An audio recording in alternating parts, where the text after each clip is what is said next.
I'm going live in 3, 2, 1. Good evening, people. Hopefully, your day's been good. I'm Prottoy, your host. Welcome to the live session of TalentHut Online Language Club. So, in this session, we are continuing an article we started in our previous session, which is about dejuice, a phenomenon that happened almost 15 years back, or more than that. But it left an impression on the world of business and also on the hearts of the youth who were back then very eager to try out new things. So, how did the brand emerge and suddenly vanished? We're gonna read about that. So, without further delay, let's jump towards the article. Let me invite our esteemed member, Ms. Nasrin Akhtar, to start the article for us. So, let's begin. Shuru karo. Thank you, sir, for giving me the opportunity to read the article. Backlash and the Deju's phenomenon. From its first year of launch, Deju's received a massive deal of backlash because of its unique use of unpolished language and promotion of youth culture. One open letter to the editor of a leading Bangladeshi newspaper, dated 19 August 2005, reads, I understand that Bangla has survived through eons. However, my point is that the Diju's billboards expose and encourage youngsters to use words like foul and tashki, which I think is wrong. It's all right and normal to talk informally when friends are around, but encouragement from huge advertisements focusing on such words is indecent. Another letter published in the same newspaper, dated 9 September 2005, raises a similar concern about the distortion of Bangla. In these ads, English alphabets are used to write Bangla, which inspires the youth to write the language that way, a severe offense against the language. Moreover, the television commercials of Didus hardly make sense, promoting foolishness through meaningless language and actions. I hope GP takes some sensible action to make sure the international brand does not harm our culture in any way. Actor Rashiduzzaman Noor, former Cultural Affairs Minister, had been critical about phenomena such as Didus in the past and continues to be a critic of distortion of language in popular media. I have voiced my concerns in the past. The language used in drama by, let's say, Farooqui shouldn't be that way, he said, adding, if the creator who scripts this drama or advertisement campaigns wants to use modified Bangla language in such a manner, then I do not accept this kind of All right, bravery. thank you so much. Let's see what we have until now. Okay. So backlash and the disease phenomenon. এখন দুটো শব্দ আছে, একটা হচ্ছে backlash আর একটা হচ্ছে phenomenon. এই দুটো মানে জানা আছে আমাদের? ব্যাকলেশ মানে হচ্ছে নেতিবাচক প্রতিক্রিয়া, আর ফেনোমেনন মানে ঘটমান বিষয় গুলো আর কি। তো হচ্ছে নেতিবাচক প্রতিক্রিয়া এবং হচ্ছে ডিজুস নামের যে ঘটনাটা আমাদের দেশে ঘটেছিল সেটার কথা বলা হচ্ছে। তো প্রথমেই চলে আসে হচ্ছে প্রথম বছরে এর লঞ্চ যে বছর হয়েছিল সেই প্রথম বছরেই হচ্ছে ডিজুস একটা বিশাল পরিমাণে হচ্ছে ব্যাকল্যাশ পেয়েছে, নেতিবাচক প্রতিক্রিয়া পেয়েছে এর আনপলিশড ল্যাঙ্গুয়েজের জন্য। আনপলিশডে আবারও কিন্তু এমফেসাইজ করা আছে। যখনই দেখবেন হুট করে একটা ওয়ার্ডের দুপাশে হচ্ছে ইনভার্টেড কমা বসে গেছে, তার মানে এটার উপর একটু জোর দেওয়া হয়েছে। এখানে আনপলিশড বলতে কি বোঝানো হয়েছে? অপরিমার্জিত ভাষাটা আর কি। অপরিমার্জিত ভাষা, যেটা হচ্ছে আমরা সাধারণভাবে কথা বলি সেই ভাষাটাই ব্যবহার করা হয়েছে এখানে, এবং এটাকে বলা হয়েছে আনপলিশ ল্যাঙ্গুয়েজ। এবং এর প্রমোশন অফ ইউথ কালচার, এই যে তরুণদের কালচারটাকে প্রমোট করা হচ্ছে সেটা নিয়েও কথা উঠেছে। তো একটা খোলা চিঠি এসেছিল একটা শীর্ষস্থানীয় বাংলাদেশি নিউজ পেপারের এডিটরের কাছে 2005 সালের 5 সালের 19 অগাস্টের। তো সেটাতে পড়া যায়, যেটা উনি লিখেছেন, যে আমি এটা বুঝতে পারি যে বাংলা এয়ন জুড়ে টিকে আছে। এয়ন মানে কি? AEONS। এয়ন মানে লম্বা সময় ধরে বা যুগের পর যুগ। যুগের পর যুগ ধরে, যুগ যুগান্তর, হ্যাঁ, যুগ যুগান্তর ধরে টিকে আছে। তো যদিও আমার পয়েন্ট হচ্ছে ডিজুস বিলবোর্ড যেগুলো আছে সেগুলো কি করে এক্সপোজ করে, সামনে নিয়ে আসে এবং এনকারেজ করে, উৎসাহিত করে ইয়ংস্টারদের কিছু ওয়ার্ড ব্যবহারের করার ব্যাপারে, যেমন হচ্ছে ফাও, তারপর হচ্ছে টাস্কি, যেটা আমি মনে করি যে এটা ভুল। তো এটা ঠিক আছে যে এটা সাধারণ এবং ওকে ইনফরমালি কথা বলার সময় যখন বন্ধু বান্ধব আশেপাশে আছে, কিন্তু এই বড় বড় অ্যাডভার্টাইজমেন্টের মাধ্যমে উৎসাহ দেওয়াটা এই ধরনের ওয়ার্ডের উপর ফোকাস করে, সেটা হচ্ছে ইনডিসেন্ট। ইনডিসেন্ট মানে কি? অশালীন। অশ্লীল, অশালীন। রুচিহীন, মানে ফাও অশালীন। টাস্কি সেটা হচ্ছে বন্ধু বান্ধব সার্কেল পর্যন্ত ঠিক আছে, কিন্তু এটা যখন বিলবোর্ডে আসলো তখন হচ্ছে অনেকের এটা দৃষ্টিকটু লাগলো, লাগাটাই স্বাভাবিক, তখনকার কালচারের চাইতে অনেকখানি ডিফারেন্ট ছিল। মানে বিষয়টা হচ্ছে স্ল্যাং ল্যাঙ্গুয়েজটাকে একদম বিলবোর্ডে নিয়ে আসা টাইপের ব্যাপার আর কি, র কন্টেন্ট। ওকে, তারপর এই জিনিসটা কি করেছে, উম, হুম, আরেকটা লেটার পাবলিশ হয়েছিল একই নিউজ পেপারে, যেটা সেপ্টেম্বরের 9 তারিখে, সেটাও একই ধরনের উদ্বেগ প্রকাশ করেছে। Raises a similar concern. Raise a concern মানে ওই যে উদ্বেগ প্রকাশ করা বলে না, এটা আপনারা দেখবেন যে উদ্বেগ। কোনো একটা ঘটনা ঘটলে যে রাজনীতিবিদরা বা ওই বিশ্ব নেতারা উদ্বেগ প্রকাশ করেন, they raise a concern about the distortion of Bangla. বাংলার কি জিনিস ডিস্টোরশন মানে? বিকৃতিটা। বাংলাদেশ, বিকৃতি। হ্যাঁ, বাংলার বিকৃতির ব্যাপারে তারা কনসার্ন প্রকাশ করেছে। তো ওই চিঠিতে লেখা ছিল এই অ্যাডগুলোতে ইংলিশ অ্যালফাবেট দিয়ে বাংলা লেখা হয়েছে, যেটা হচ্ছে বাংলিশ লেখা যেটা আর কি। তো এই জিনিসটা কিন্তু তরুণদেরকে উৎসাহিত করছে ভাষাটা ওভাবে লেখার জন্য, যেটা ভাষার প্রতি একটা সিভিয়ার অফেন্স চিঠিতে বলা হয়েছে। সিভিয়ার অফেন্স মানে গুরুতর অপরাধ। গুরুতর অপরাধ। মানে বাংলা ভাষা বাংলা না লিখে বাংলিশে লিখছে, এটা তখন মানুষ চিন্তাও করতে পারত না। তার উপরে ডিজুসের যে টেলিভিশন কমার্শিয়াল আছে হার্ডলি মেক সেন্স, মানে এটা বোঝা যায় না বললেই চলে, কদাচিতই বোঝা যায় যে এরা কি করে। মিনিংলেস অ্যাকশন, অর্থহীন ভাষা এবং কাজের মধ্য দিয়ে তারা বোকামিটাকে প্রমোট করছে। আমি আশা করছি জিপি কিছু সেন্সিবল অ্যাকশন নিবে। সেন্সিবল অ্যাকশন মানে কি? মানে বিচক্ষণ কোনো উদ্যোগ নিবে বা হ্যাঁ কাজে উদ্যোগ লাগাবে, যে নেবে। উদ্যোগ নিবে যে এটা নিশ্চিত করতে এই ইন্টারন্যাশনাল ব্র্যান্ডটা আমাদের কালচারটাকে কোনোভাবে হার্ম না করে। দেখেন, খুবই তীব্র, চিঠির ভাষাটা খুবই মানে ডিফারেন্ট ছিল। ওকে, তারপর হচ্ছে যেটা হয়েছে, actor Asaduzzaman Noor, former cultural affairs minister, had been critical about phenomena such as disuse in the past and continues to be a critic distortion of language in popular media. তো অভিনেতা আসাদুজ্জামান নূর, যিনি প্রাক্তন সংস্কৃতি মন্ত্রী, উনি কিন্তু এই ধরনের ঘটনার ব্যাপারে বা এই ধরনের বিষয়ের ব্যাপারে, ডিজুসের মতো বিষয়ের ব্যাপারে অতীতেও সোচ্চার ছিলেন বা সমালোচক ছিলেন। এখনও পপুলার মিডিয়া বা জনপ্রিয় যে মিডিয়াগুলো আছে, সংবাদ মাধ্যমগুলো, গণমাধ্যমগুলোতে, হ্যাঁ, গণমাধ্যমগুলোতে ভাষার বিকৃতির ব্যাপারে উনি এখনও সমালোচনা করে যাচ্ছেন। ঠিক আছে, তো স্যার, উনি একটা এখানে ক্রিটিক্যালটা কি অ্যাডজেক্টিভ হিসেবে ব্যবহৃত হয়েছে, হ্যাড বিন ক্রিটিক্যাল? ক্রিটিক্যাল, হ্যাঁ হ্যাঁ, এখানে অ্যাডজেক্টিভ অ্যাডজেক্টিভ ফর্মে কিন্তু গেছে না, নাউন। ক্রিটিকটা একটা নাউন, এটা একটা ক্রিটিকটা নাউন নাউন। স্যার, সমালোচক। হুম হুম। আর ক্রিটিক্যাল যেটা আর কি উনি নিজে ক্রিটিক্যাল সংকটপূর্ণ, সেটা ছিলেন। অ্যাডজেক্টিভ। হ্যাঁ, উনি নিজে ক্রিটিক্যাল ছিলেন, এটা কিন্তু বোঝানো হয়েছে। হুম হুম। ওনার সমালোচক কার্যক্রম, ছিলেন উনি। সমালোচক ছিলেন, এটা বোঝানো হয়েছে। সো এটার যদি সিনোনিম করা যেত সেক্ষেত্রে অ্যানালিটিক বলতে পারতাম আমরা। অ্যানালিটিক্যাল এই জায়গাটা বসবে। তিনি এই ব্যাপারটাতে অ্যানালিটিক্যাল ছিলেন, অনেকটা হচ্ছে জাজমেন্টালের মতো। জাজমেন্টাল থাকে না, যে এই ব্যাপারটাতে সে জাজ করছে। ওকে, সো উনি যেটা বলছেন যে আমি অতীতে আমার হচ্ছে I have voice my concern, আমি আমার উদ্বেগটাকে ভয়েস করেছি। এই লাইনটার মানে কি দাঁড়ায়? লাইনটা মানে করলে বোঝা যাবে।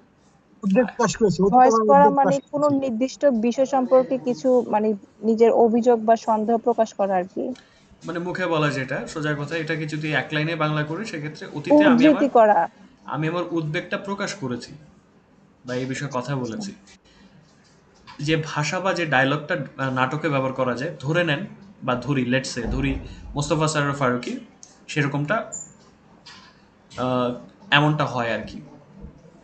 তো উনি বলছেন যে যদি ক্রিয়েটার, মানে যে ক্রিয়েটার বলতে হচ্ছে যে ড্রামাগুলোকে লিখে বা অ্যাডভার্টাইজমেন্ট ক্যাম্পেইনগুলো লিখে, এখানে হচ্ছে ড্রামা বানানটা ভুল আছে, আই থিঙ্ক পরবর্তীতে ঠিক করে নেওয়া হবে, DARMA দেওয়া আছে, আচ্ছা যাক, wants to use, typo mistake হবে, wants to use modified Bangla language in such a manner then I do not accept this kind of creativity.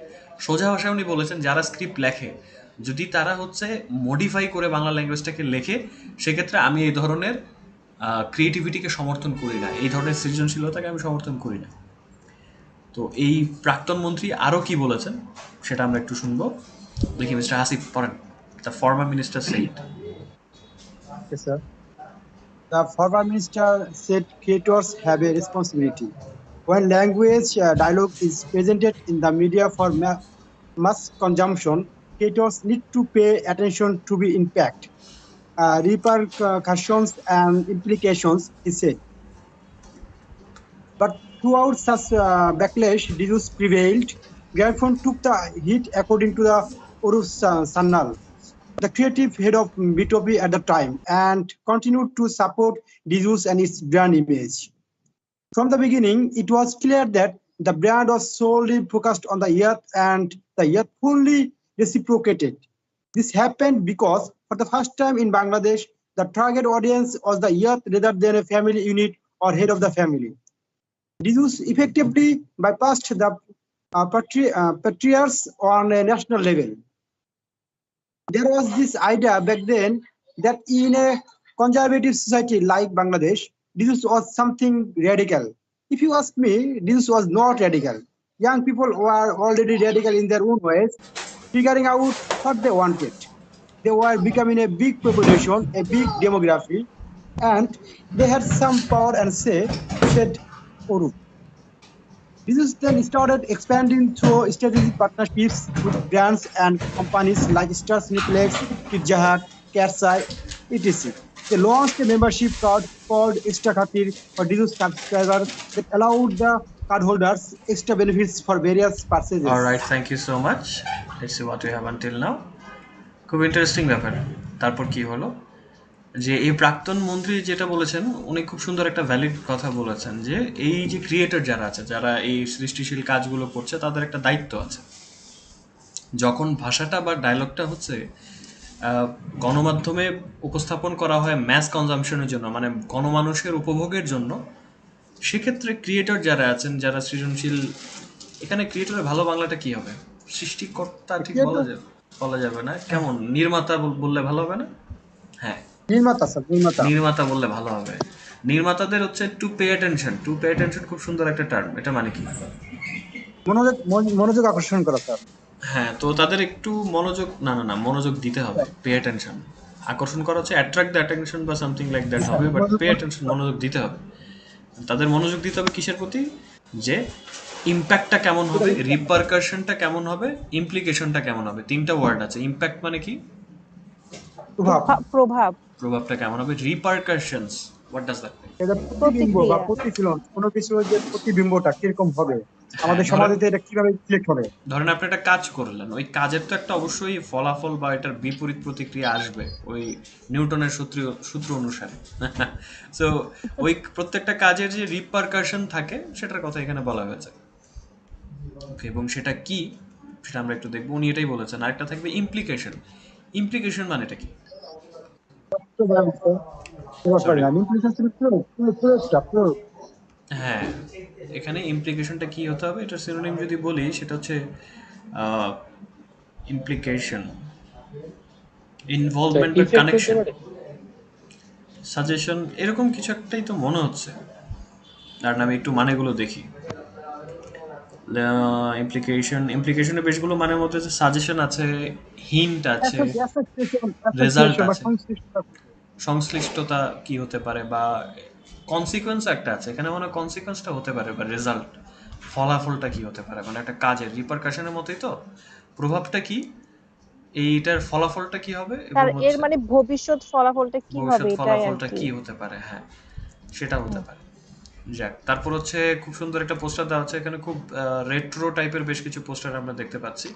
Welcome টিউনসের একটা পোস্টার করা আছে, মেক মিউজিক ইউর আইডেন্টিটি। বিশ্বাস করা যায় এগুলো কত বছর আগের। তখন হচ্ছে মানুষজন ওই ওয়েলকাম টিউন 15 টাকা দিয়ে চেঞ্জ করতো, 30 টাকা মান্থলি সাবস্ক্রিপশন দিয়ে মানুষকে গান শোনাতো, মানুষকে কল দিলে গান শোনা যেত। খুব ইন্টারেস্টিং একটা ব্যাপার ছিল।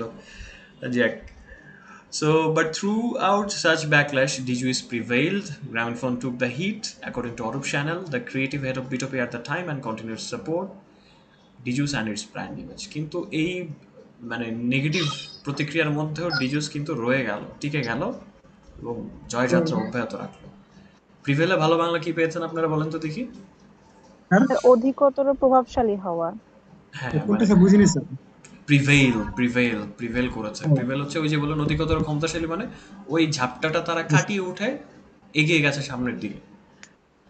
তো গ্রামীণ ফোন টুক দ্য হিট, এখানে কিন্তু এই হিট বলতে গরমটা নেওয়া বলতে আসলে কি বুঝিয়েছে? টুক দ্য হিট বলতে কি কি বুঝিয়েছে বলো? এখানে কিন্তু লিটারাল কিন্তু তাপ না, এটা কোন তাপ?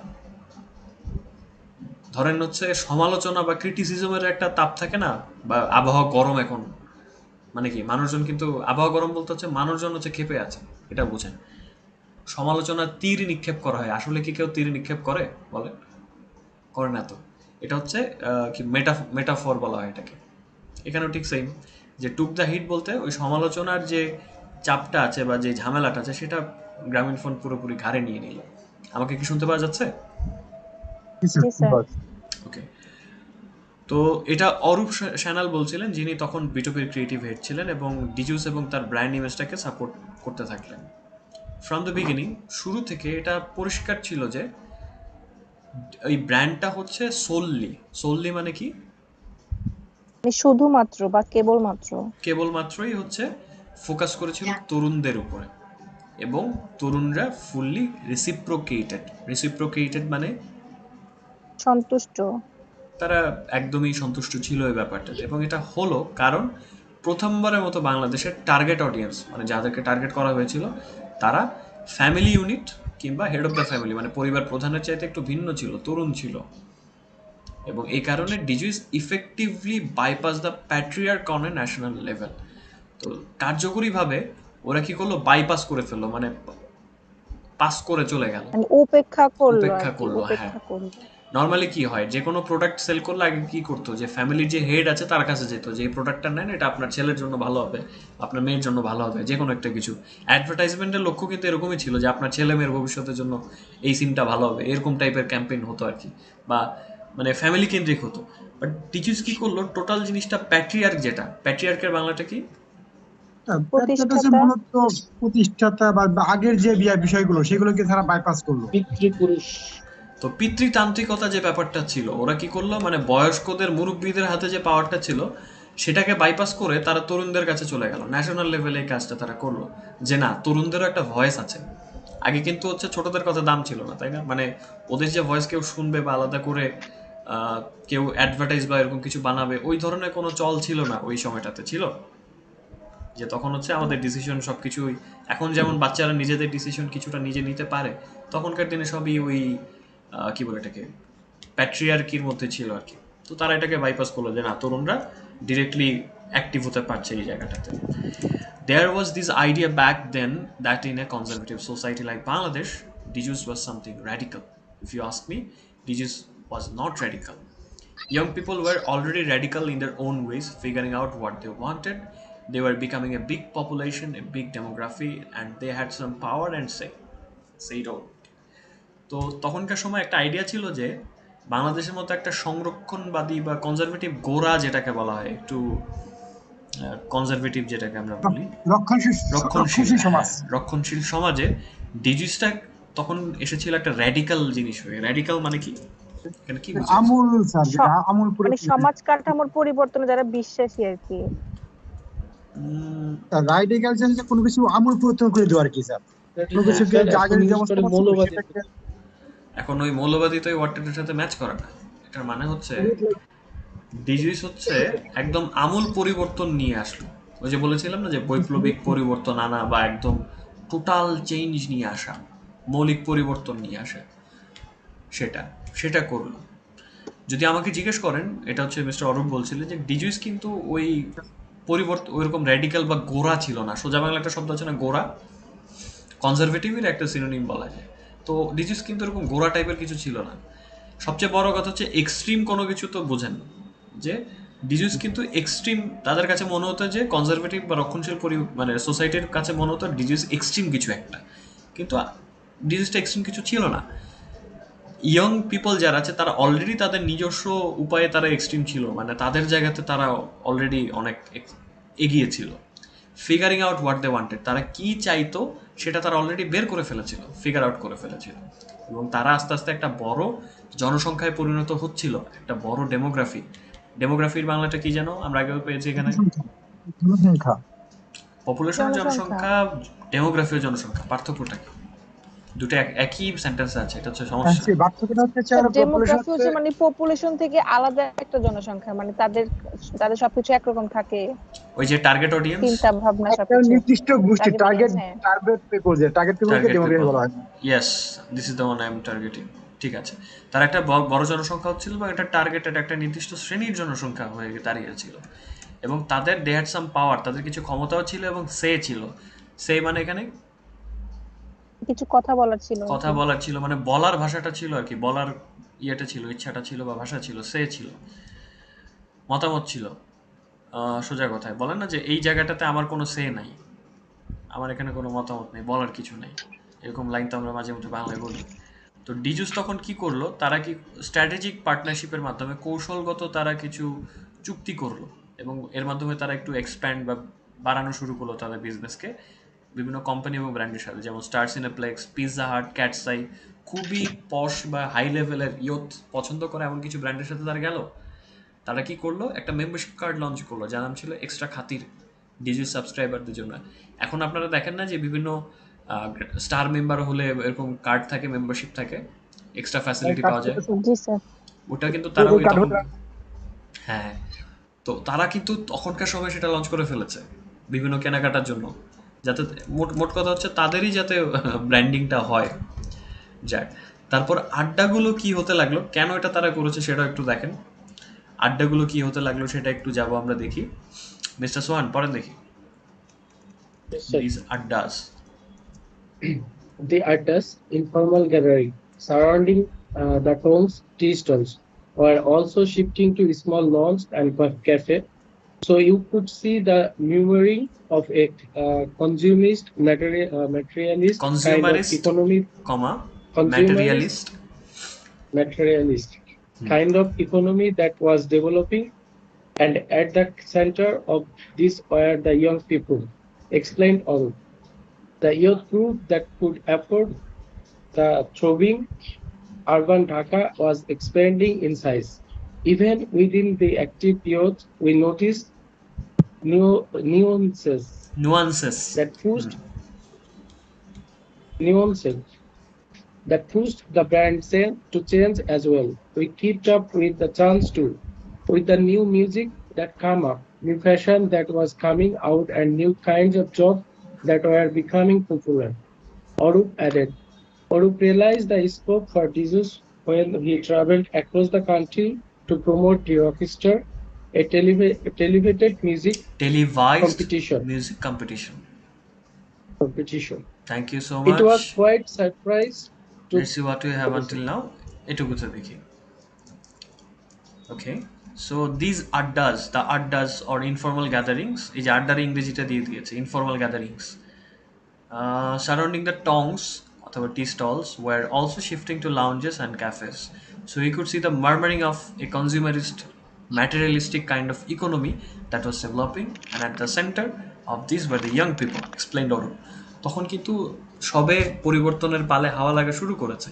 এই যে আড্ডাগুলো যেগুলো আগে টঙে হতো, সেগুলো আস্তে আস্তে কিন্তু ছোট ছোট লাউঞ্জগুলো এবং ক্যাফেতে যাচ্ছিল।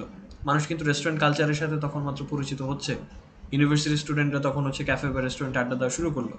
তো এই কারণে আপনি হয়তো সেই মারমারিং মানে হচ্ছে একটু গুঞ্জন যেটাকে বলে আর কি, গুনগুন করে মৃদু গুঞ্জন যেটা। মৃদু গুঞ্জন করে কথা বলা। সো আপনি সেই গুঞ্জনটা হয়তো শুনতে পাচ্ছিলেন যে একটা ইকোনমি তৈরি হচ্ছে, কিরকম একটা কনজিউমারিস্ট বা ভোগবাদী, ম্যাটেরিয়ালিস্টিক মানে কি জানো, বস্তুবাদী। প্রকৃতিবাদী, বস্তুবাদী, পুঁজিবাদী, বা এখানে পুঁজিবাদ হচ্ছে, বস্তুবাদী। পুঁজিবাদী একটা আরেকটা আছে, ইম্পেরিয়ালিস্ট মনে হয়, হ্যাঁ। তো আচ্ছা, এটা হচ্ছে ভোগবাদী, প্রকৃতিবাদী। হ্যাঁ, ভোগবাদী এবং বস্তুবাদী, মানে হচ্ছে এরা দুনিয়াবি জিনিসপত্রের ব্যাপারে খুবই ইন্টারেস্টেড আর কি। সোজা কথা হচ্ছে ইকোনমিক টার্মগুলো অনেক পেঁচানো, যাক সেটা সংজ্ঞাটা আমরা অনেক সময় দেখবো, দেখে নেন আপনারা। তো তখন যে এই যে একটা ভোগবাদী সমাজ তৈরি হচ্ছিল, সেটার কিন্তু গুঞ্জনটা পাওয়া যাচ্ছিল, এবং ওইটার সেন্টারে ছিল ইয়ং পিপল, কারণ ইয়ং পিপলরাই কিন্তু এই ভোগবাদী কালচারটা শুরু করেছিল তখনকার। The youth group that could afford the throbbing urban Dhaka was expanding in size. তো যারা এই থ্রবিং আরবান ঢাকা এই শহুরে ঢাকাটাকে মানে খরচটাকে বহন করতে পারছিল তাদের সংখ্যাটা বাড়ছিল। এখন থ্রবিং আরবান ঢাকা বলতে আসলে কি বোঝানো হয়েছে? এই তো হচ্ছে তা মানে থ্রোব তো হচ্ছে কম্পন। কম্পিত যেটা আর কি। এখন এখানে যে ঢাকার যে একটা নতুন একটা জেনারেশন তৈরি হচ্ছে, এটা একটা যে স্যার যে ট্রেনটা, সেই ট্রেনটাকে অ্যাফোর্ড করার মতো যারা আছে আর কি। ইয়েস, একটা যে রিদম তৈরি হয়েছে ঢাকা সিটির ভিতরে, খুব সুন্দর একদম। ধরেছেন। ঢাকা সিটির মধ্যে তখন একটা রিদম তৈরি হয়েছে, সেইটাকে ধরার জন্য যারা অ্যাফোর্ড করতে পারতো বা যাদের ক্ষমতা ছিল, সাধ্যের মধ্যে ছিল, সেই সংখ্যাটা গ্রুপটা বাড়ছিল। তো এমনকি মানে অ্যাক্টিভ মানে কর্মঠ যে ইয়ত গ্রুপটা ছিল তাদের মধ্যে আমরা কিন্তু নুয়ান্স পেয়েছি। নুয়ান্স মানে কি? সূক্ষ্ম পার্থক্য। ওকে, সূক্ষ্ম পার্থক্য। তাদের মধ্যে আমরা সূক্ষ্ম পার্থক্য পেয়েছি। সেই ক্ষেত্রে কি ধরনের পার্থক্য তারা পেয়েছে সেটা আমরা দেখি যে হ্যাঁ, with the new music that came up, মানে পার্থক্যটা কোথায় পেয়েছে? নতুন মিউজিক যেটা আসছে তখন কিন্তু হচ্ছে ফুয়াদের নিউ অ্যালবাম রিলিজ হয়েছে, এফএম রেডিওর একটা যুগ চালু হয়েছে, মিউজিকের অনেক আপগ্রেড। তখন কিন্তু ক্যাসেটের যুগটা প্রায় শেষ পর্যায়ে, তখন কিন্তু এফএম রেডিওতে মানুষ গান শোনে, এই জন্য এফএম অনেক রেডিও মিউজিক স্যার আসছিল। হ্যাঁ, অনেক মিউজিক আসছিল, ফ্যাশন আসা শুরু করলো, তাই না? এই যে আপনার হচ্ছে বাংলাদেশে যে ফ্যাশনের জোয়ারটা, বিশেষ করে ঈদ আসলে আনারকলি থেকে শুরু করে পাখি হাবিজাবি এইসব তারপর হচ্ছে মোবাইল প্যান্টের যুগ, তারপর হচ্ছে আরো অনেক ধরনের ড্রেস আপের যুগ, কিন্তু তখন কিন্তু নিউ ফ্যাশন আসাটা শুরু করে এবং নতুন ধরনের জব, অনেক ধরনের নতুন নতুন জব ইন্ট্রোডিউস হয় বাংলাদেশে, সেগুলো পপুলার হচ্ছিল। অরব যেটা অ্যাড করেছে, তো অরূপ তখন রিয়েলাইজ করতে পেরেছিলেন বা অনুধাবন করতে পেরেছিলেন ডিজুসের যে সুযোগটা, স্কোপটা আছে, যখন তিনি দেশ জুড়ে ডিরক্সটাকে প্রমোট করতে ঘুরে বেড়াচ্ছিলেন। ডিরক্সটা কিন্তু একটা টিভি শো ছিল, মানে জি স্যার, ব্যান্ডগুলোকে তুলে আনার জন্য। আই থিঙ্ক আরভো ধ্রুব ভাইরাস, জোড়া। হ্যাঁ, খুব খুব জনপ্রিয় একটা শো ছিল। বড় বড় আয়ুব বাচ্চু, তারপর হচ্ছে পার্থ বড়ুয়া, ওনারা কিন্তু জাজ ছিলেন ওই শোটার, জি স্যার। বড় বড় ক্যারেক্টার যারা ছিলেন তখনকার আমলের। ধ্রুব নামে যে ছিল আসলে প্রথম যে রক স্টার হয়, ডিজেস রক স্টার। হুম, এবং তারা এখনো কিন্তু ব্যান্ড মিউজিকের ক্ষেত্রে একটা রেভলিউশন বলে বিবেচিত হবে। তারপর দেখেন একটা খুব নস্টালজিক একটা ছবি আছে সনি এরিকসনের ফোনের, খুব অসাধারণ একটা সেট। এটা কি দেখেছেন আপনারা? সনি সাইবার জি স্যার, সাইবার শট ফোন। হ্যাঁ, এই দেখেছি। এই ফোনটাতে অন্ধকারে ফ্ল্যাশ দিলে আপনার চোখ ধাঁধিয়ে যাওয়ার মতো অবস্থা হতো, ক্যামেরার মতো ফ্ল্যাশ ছিল একদম এই ফোনটার ক্যামেরাতে। Xenon flash, 16x digital zoom, 3.2 megapixel, এখন তো 108 মেগাপিক্সেলের ক্যামেরা আছে, তখন ছিল তিন ব্যাপক দশমিক দুই পুরো ছিল। হ্যাঁ, হ্যাঁ, এটা তখন ফ্ল্যাশ এক্সপেন্সিভ দিলে আমাদের জন্য expensive। অনেক এক্সপেন্সিভ ছিল, বাট এটা হচ্ছে মানুষ গান শুনতো এক ইয়ারফোন লাগিয়ে, আর দ্বিতীয়ত হচ্ছে ছবি তোলার জন্য কাজে ছিল। দারুণ একটা ফোন। যাক, এটাও একটা কি বলে এটাকে, একটা মুভির টিকিট জেতার সুযোগ করে দিচ্ছে ডিজুস স্টার সিনেপ্লেক্সের সাথে। খুব সুন্দর একটা পোস্টার। ওকে, সো তারপর ইয়তদের মধ্যে কি পরিবর্তনটা দেখতে পেয়েছে সেটা আমরা একটু শুনবো। মিস জেসি পড়েন দেখি। Thank you, sir. Welcome. It was quite it was quite surprising to learn that the youth outside Dhaka listened to Linkin Park as well, thanks to technology, he said, adding, "It was a big revelation for me how deeply globalization and its cultural hegemony had taken hold of Bangladesh." Orup wouldn't say the Jews spearheaded his spread of Western cultural hegemony, but it definitely helped build the road or pathway. It was catering to it and reinforcing it, but thus was giving it a structure, and it was inevitable of the Jews didn't do it. Some other brand would, he added. The brand dove deep into the youth psyche and successfully psych. used elements in the psyche, marketing to first attract them, then sustain them, and consequently expand the target group. Music and the theme of friendship were heavily used in the Diju's ads. We took a song by the band, the Weston Brothers, Watson and then brothers. the Watson brothers and then rewrote it for us. We launched the dynamic logo with this song, recalled Shamin Rahman, a former copywriter at Bitopi and current head of the corporate brand and engagement at Grameenphone. The commercial was a hit. At the time when the juice was reaching its peak, Sharmin wrote a song, Tumi Ki Shara Dibe, for a commercial. The concept was centered on friendship, and the idea was when an individual seeks out others, like minded people will respond. For the commercial, a collaboration between musicians such as Imran, Fuad, and John Kabir was suggested, then pursued, something that was relatively new for the advertising world. Both Fuad and John composed the music. John helped me with the chorus as I was very new to this. Then we took the fourth stanza Stanza. from, from a poem Arup wrote. When John included this song in an album, all of us got credit because it was a collaborative effort, Sharmin recalled. I remember the Daily Star did an additional piece on DJs when it was launched. The headline was The DJs generation is here. The generation itself became bigger than DJs. They made the brand their own, said Orup. Alright, thank you so much. খুব interesting একটা part গেল। ওকে, so let's see. প্রথমে একটু different টাইপের ব্যাপার-স্যাপার যে কতটুকু difference ছিল ইয়তদের মধ্যে তারা পেয়েছে সারা দেশ ঘুরে।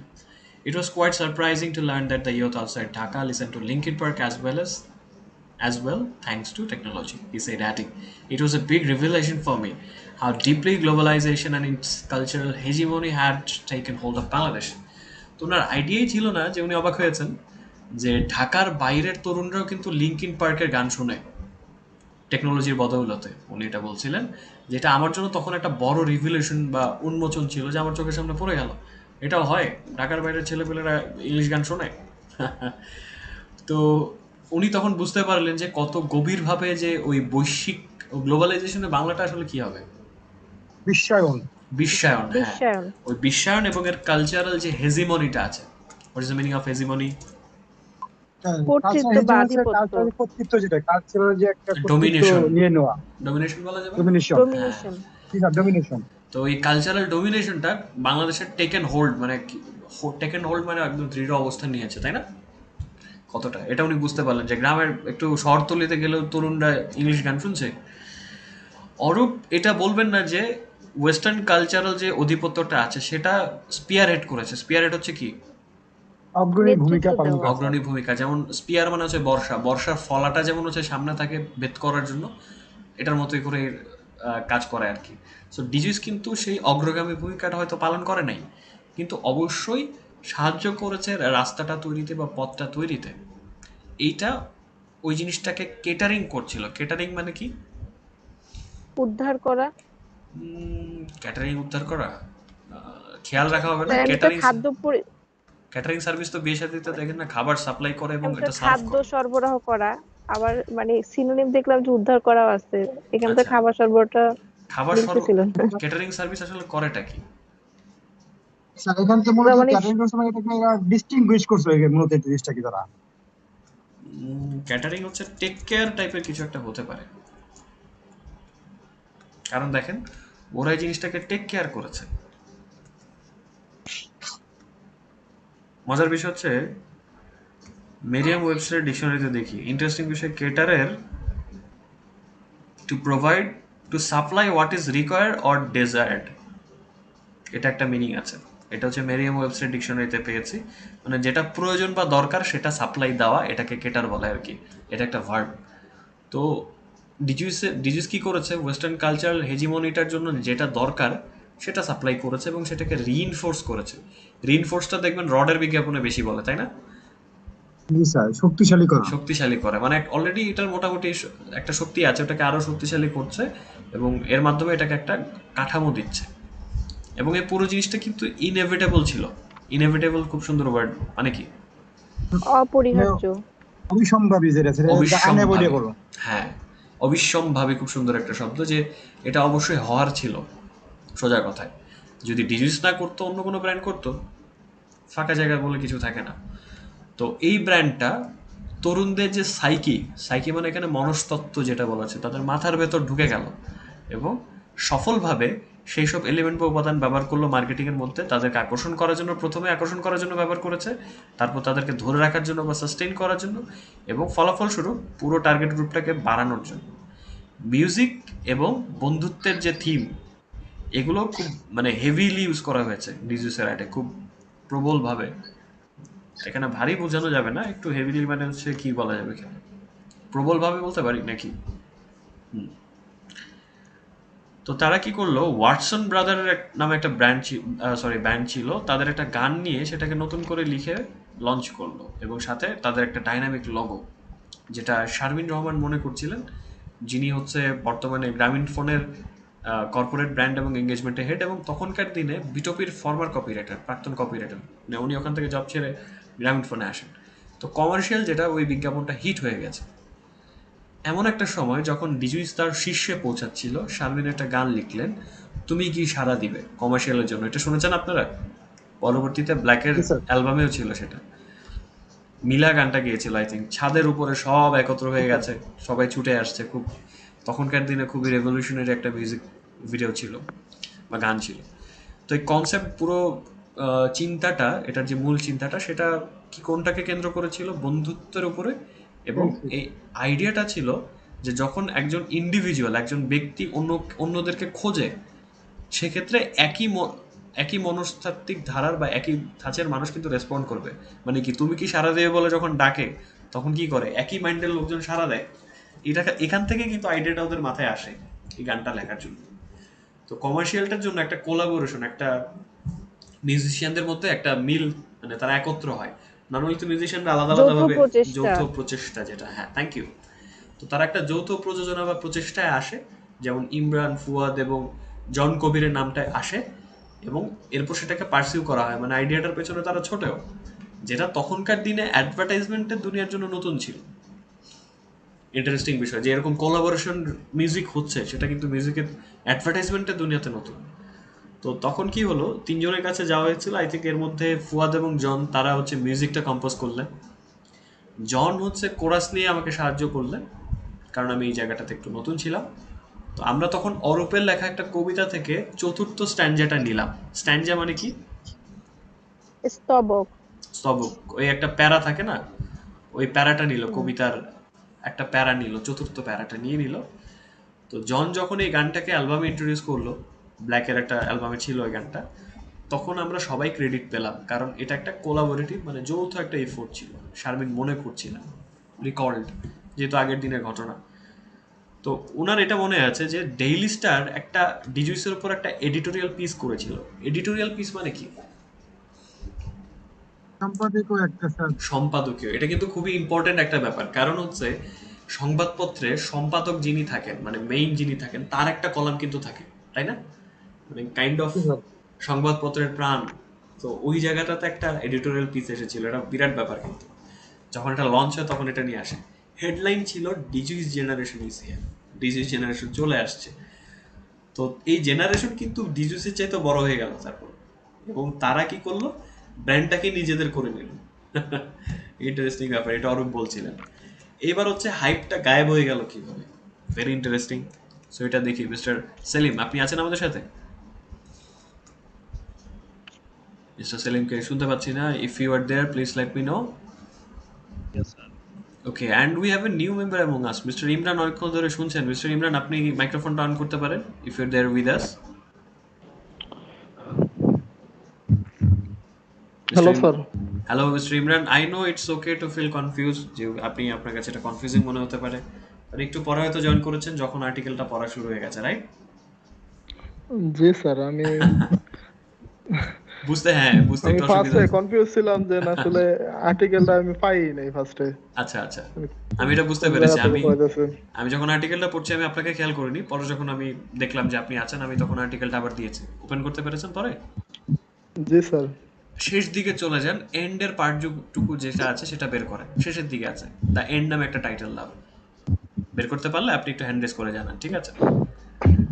জি স্যার, দ্য এন্ড বাই 2020 এখান 20 থেকে, হ্যাঁ এখান থেকে মিস্টার এখান থেকে সেলিমের, হ্যাঁ মিস্টার সেলিমের পড়া শেষ হলে আপনি ফলো করেন, মিস্টার সেলিমের শেষ হলে আপনি পড়বেন, ঠিক আছে? ওকে, সো মিস্টার সেলিম পড়েন the end. The end. By 2012, the disease had spread to great extent, and its last major campaign was a tribute to the national poet Kazi Nazrul Islam. After that, Grameenphone officials decided to focus more on other brands and continue disease just as a package. Why the decision to stop the marketing of disease was taken is not exactly clear, especially when the brand was the garnering profit. গার্নারিং Garnering profit. According to industry insiders, despite its ranking popularity, raising popularity, why did disease or uh, or the over jealous hype that captured and generations imagination die down? The Business Standard recently spoke to Khairul Bashar, the former head of communications at Grameenphone. He said he was not at liberty to comment on Dilu's revenue generation or anything else about the company because of legal reason. When Grameenphone was asked, they only cited sustainability as a cause.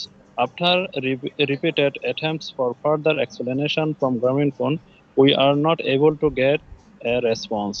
When asked what might be the reason for the decline of disease, Tanvir Hossain said, "We have no way to dig up the exact reasons. It can be that the decision was taken by Telenor and at an international level, and not something Grameenphone decided for themselves.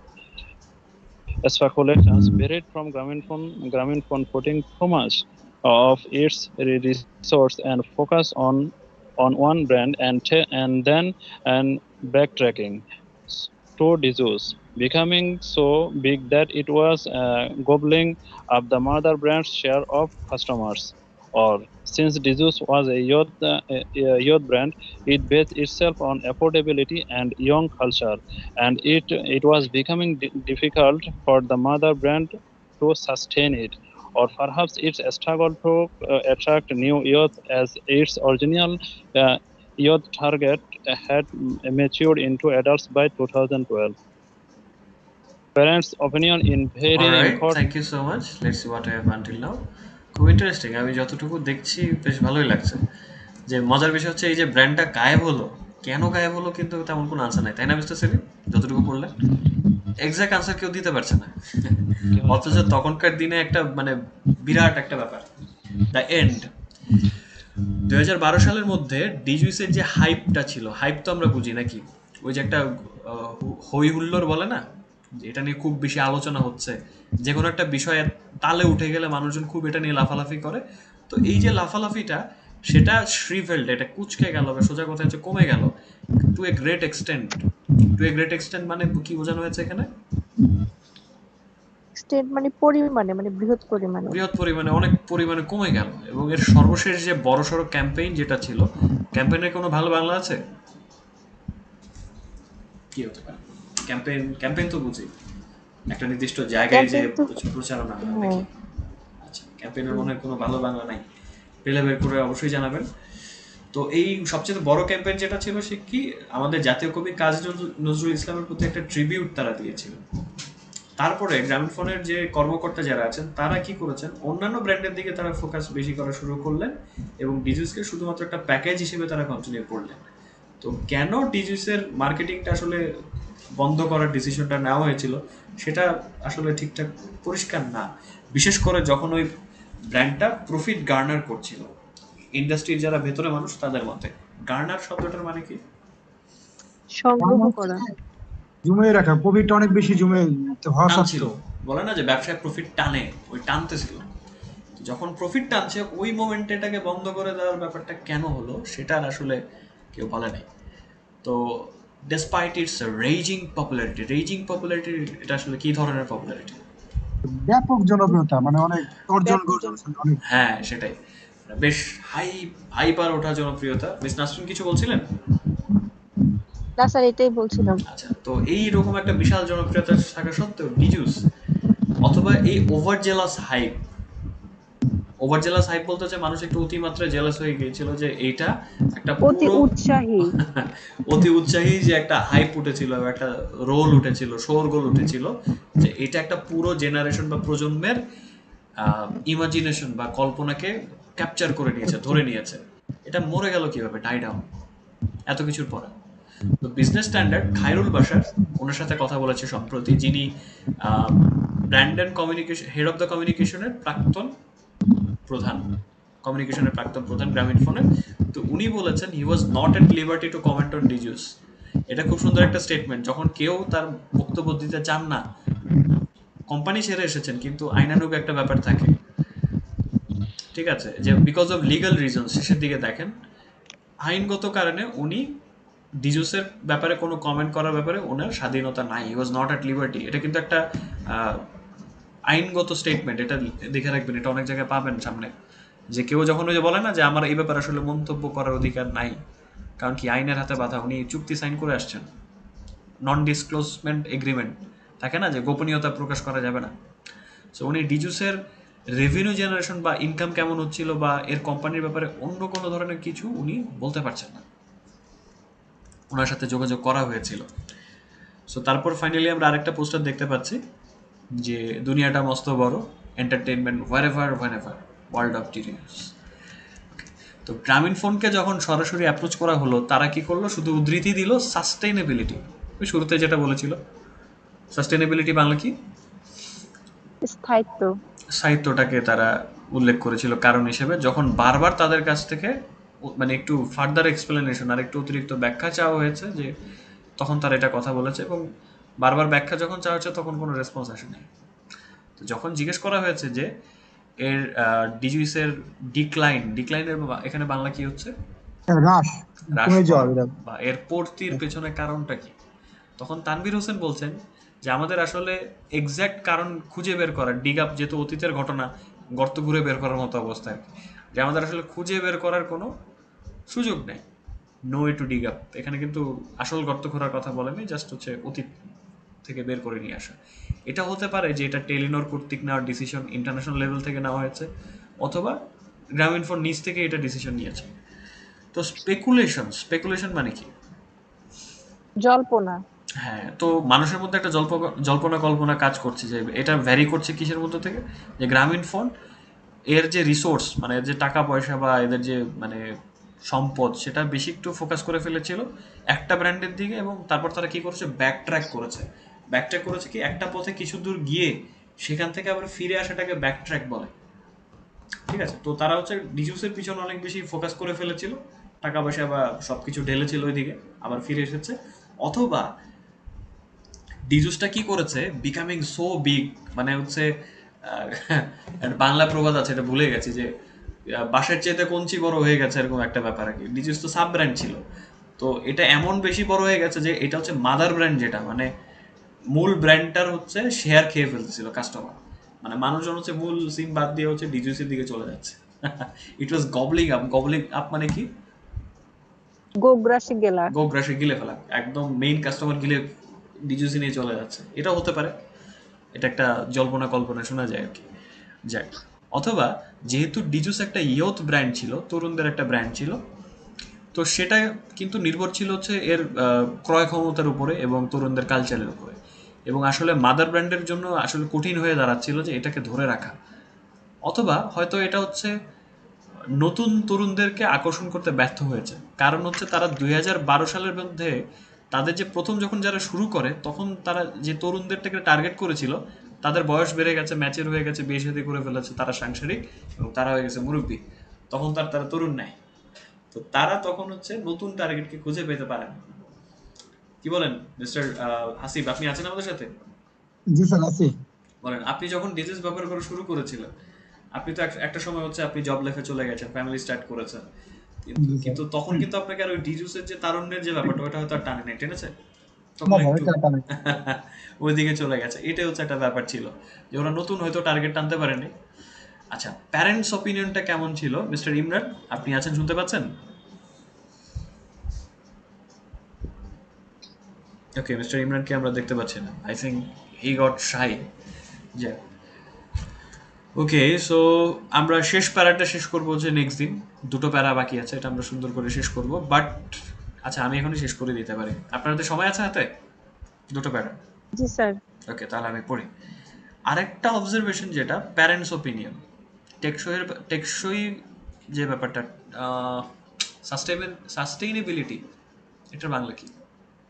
স্থায়িত্ব। স্থায়িত্ব, হ্যাঁ। স্থায়িত্বের ব্যাপারে parents opinion যেটা আছে, বাবা মায়ের যে মতামত, সেটা খুব গুরুত্বপূর্ণ। এটা আসলে প্যারেন্টস ওপিনিয়ন কেন বলা হচ্ছে? ডক্টর মোহাম্মদ শহীদুল ইসলাম এটা বলছেন ব্র্যাক বিজনেস স্কুলে। তো উনি বলছেন যে এটা এই ব্যাপারে ভাবেন যে দুনিয়ার যে পশ্চিমা দুনিয়ার মতো না, কিন্তু আমাদের যে তরুণরা আছে, ইয়ং অ্যাডাল্টস যারা আছেন, তারা কিন্তু নর্মালি তাদের পরিবার বা বাবা মায়ের সাথে থাকেন। যখন তারা তাদের বাড়িতে once they step in to their homes, তারা যখন বাসায় পা রাখে, সেক্ষেত্রে কিন্তু তাদের ব্যাগের মধ্যে ডিজুইসের যে ট্যাগটা, সেটা লাগিয়ে তারা ফ্লন্ট করতে পারে না, মানে ঘুরে বেড়াতে পারে না। কারণ বাবা মায়ের চোখে একটু শাসনে পড়তে হয়। এই জিনিসগুলো ম্যাটার করে, প্যারেন্টসের ওপিনিয়নটা ম্যাটার করে। আরেকটা পর্যবেক্ষণ যেটা উনি করেছিলেন, সেটা হচ্ছে কি, ক্যাম্পেইনটা আসলে খুব একটা ইনক্লুসিভ ছিল না। ইনক্লুসিভ মানে অন্তর্ভুক্ত। মানে সবাইকে অন্তর্ভুক্ত যে করেছে, বিষয়টা এমন ছিল না। যে কিভাবে এটা একটা বড় তরুণ প্রজন্মকে লেফট আউট করেছে, ছেড়ে দিয়ে করেছে। যেমন হচ্ছে মাদ্রাসা স্টুডেন্টরা এবং আরেকটু যারা একটু ধর্মীয়, যারা গৃহস্থ যারা পরিবার। আছেন, পরিবার যারা আছেন। তো এই ক্যাম্পেইনটা কি করেছে, মানুষকে ডিভাইড করে দিয়েছিল। আবার লাইক হচ্ছে এক আলট্রা মডার্ন, প্লাস হচ্ছে অন্যদিকে রক্ষণশীল যারা আছে। তো এই ধরনের মার্কেটিং ক্যাম্পেইনগুলোর ঝোঁক থাকে যে এগুলো শর্ট শেলফ লাইফ মানে এটা যে স্থায়িত্বটার কথা বলা হচ্ছে, এটা একটু কমই থাকে। কিন্তু একটা ব্যাপার, প্রায় 2 দশক পরেও এটা পরিষ্কার যে ডিজুইস একটা লাস্টিং ইমপ্রেশন, মানে রয়ে যাওয়ার মতো একটা ছাপ ফেলে গেছে, তাই না? দীর্ঘস্থায়ী প্রভাব আর দীর্ঘস্থায়ী কি। প্রভাব ফেলে গেছে। যদি আমরা ডিজুইসের পরে অন্যান্য ক্যাম্পেইনের দিকে তাকাই, সেক্ষেত্রে আমরা দেখব যে বাংলাদেশের অ্যাডভার্টাইজিংগুলো অনেক পরিবর্তন হয়ে গেছে। ডিজুসটা হচ্ছে সেই ওয়াটারশেড মোমেন্ট অ্যাডভার্টাইজিংয়ের। এবং আমি এটা বলছি না যে, এই কারণে বলছি না যে আমি এটার জন্য কাজ করেছি, সেটা অরূপ বলছিলেন যে তখনকার দিনে অ্যাডভার্টাইজ দুনিয়াটাকে বদলে দিয়েছে হচ্ছে ডিজুস। এখন ওয়াটারশেড মোমেন্টটা কি জিনিস বলেন দেখি? অ্যাডভার্টাইজিং দুনিয়াতে এটাকে বলা হচ্ছে একটা ওয়াটারশেড মোমেন্ট। এটা হচ্ছে খুব সুন্দর একটা ফ্রেজ। ওয়াটারশেড মোমেন্ট হচ্ছে টার্নিং পয়েন্ট বা হিস্টোরিক। হ্যাঁ, হিস্টোরিক মোমেন্ট বা টার্নিং পয়েন্ট, এটাকে হচ্ছে ওয়াটারশেড মোমেন্ট বলা। সেটা লিখে রাখার মতো ব্যাপার, যেটা একটা হিস্টোরিক পয়েন্ট বা টার্নিং পয়েন্ট ছিল। তো এটা বলছিলেন। সো যাক, বেশ লম্বা একটা আর্টিকেল, আমরা একটু লম্বা লাভ দিয়ে শেষ করেছি, but it was really interesting. আমার কাছে বেশ দারুণ লেগেছে, কারণ this article actually reminded of A time a successful campaign was launch in Bangladesh. Advertise দুনিয়া থেকে শুরু করে ইয়ুথদেরকে নিয়ে কাজ করা প্রথম ব্র্যান্ডিং বলতে পারি এটা। এবং একটা ইন্টারেস্টিং আর্টিকেলও সব মিলে পড়া হয়েছে। সো আগামী দিন যেটা থাকছে, অনেক বড় আর্টিকেল। এখান থেকে আপনাদের পছন্দের ফ্রেজ, আর্টিকেলস আমি আপনাদেরই কাজ দিব। প্রত্যেকে হচ্ছে 10টা করে ফ্রেজ, তারপর হচ্ছে নিউ ওয়ার্ডস কালেক্ট করবেন, ঠিক আছে? এবং এখানে জমা দিবেন লিখে, বা হচ্ছে মোবাইলে নোটপ্যাডে লিখে স্ক্রিনশট দিয়ে গ্রুপে জমা দিবেন। আমি এখান থেকে ওয়ার্ড কালেক্ট করে আপনাদেরকে ভোকাবুলারি কুইজ দিব, ঠিক আছে? Is it okay for you? ফ্রেজগুলোকে স্যার আর্টিকেল থেকে ইউজ করি জানি। এখান থেকে আর্টিকেল থেকে নেবেন। এখান থেকে যে নতুন নতুন শব্দগুলো আপনারা শিখেছেন, সেগুলোকে কাজে লাগাবেন। শুধু হচ্ছে ওয়ার্ডগুলো কালেক্ট করবেন, এবং পাশাপাশি এগুলো দিয়ে হচ্ছে সেন্টেন্স মেকিংটা একটু দেখে রাখবেন, ঠিক আছে? তাহলে হবে। Alright, thank you so much for being here today. I'll be seeing you in the next session. Till then, take care of yourself and have a great time. Good night, everyone. ভালো থাকবেন।